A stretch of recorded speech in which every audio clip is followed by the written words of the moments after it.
বাংলাদেশের বিনোদন অঙ্গন আজ গভীরভাবে আলোচনার কেন্দ্রবিন্দুতে। জনপ্রিয় ঢালিউড অভিনেত্রী নুসরাত ফারিয়াকে হযরত শাহজালাল আন্তর্জাতিক বিমানবন্দর থেকে আটক করেছে ইমিগ্রেশন পুলিশ। আবার এটাও শোনা যাচ্ছে তাকে অনলাইনে জুয়া অ্যাপ প্রমোট করার জন্য আটক করা হয়েছে। রোববার দুপুরে থাইল্যান্ড যাওয়ার প্রস্তুতিকালে তাকে গ্রেফতার করা হয়। এরপর তাকে তুলে দেওয়া হয় ভাটারা থানা পুলিশের হাতে এবং পরে সেখান থেকে নিয়ে যাওয়া হয় মিন্টো রোডের ডিবি কার্যালয়ে। জানা গেছে 2024 সালের বৈষম্য বিরোধী আন্দোলনের সময় ভাটারা থানায় দায়ের হওয়া একটি হত্যা চেষ্টা মামলার প্রধান আসামিদের একজন হিসাবে তাকে চিহ্নিত করা হয়েছে।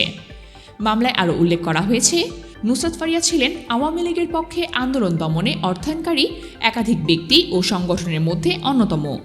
এই মামলায় তার পাশাপাশি চলচ্চিত্রের আরও কয়েকটি জনপ্রিয় মুখ, উপবিশ্বাস, ভাবনা এবং জায়েদ খান সহ মোট 17 জনের নাম রয়েছে। আবার এটাও শোনা যাচ্ছে তাকে অনলাইনে জুয়া অ্যাপের প্রমোট করার জন্য আটক করা হয়েছে। এনামুল হক নামে এক ব্যক্তি মামলাটি করেন ঢাকার সিএমএম আদালতে।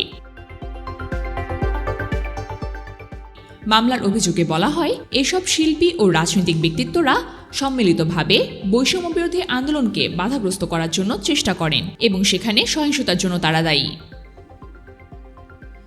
এই ঘটনাকে কেন্দ্র করে সামাজিক যোগাযোগ মাধ্যমে ঝড় নেমে এসেছে। ছোট পর্দার জনপ্রিয় অভিনেতা খায়রুল বাশার সরব হয়েছেন ফেসবুকে। একটি পোস্টে তিনি লিখেছেন, নুসরাত ফারিয়ার সাথে অন্যায় হয়েছে। একজন অভিনেত্রী হিসাবে তিনি শুধুমাত্র তার পেশাগত দায়িত্বই পালন করেছেন। রাজনীতির সাথে তার কোনো সম্পৃক্ততা নেই। তাহলে তাকে কেন এই হেনস্থা করা হচ্ছে? এ সময় তিনি আরও প্রশ্ন তুলেন, একজন শিল্পী যদি একটি সিনেমায় কোনো রাজনৈতিক চরিত্রে অভিনয় করেন, সেটা কি তাকে রাজনৈতিক দায়ে অভিযুক্ত করার জন্য যথেষ্ট? যদি বর্তমান সরকার কোনো শিল্পীকে রাষ্ট্রীয় অনুষ্ঠানে ডাকে, পরবর্তী সরকার কি সেই শিল্পীদেরকে দোষারোপ করবে?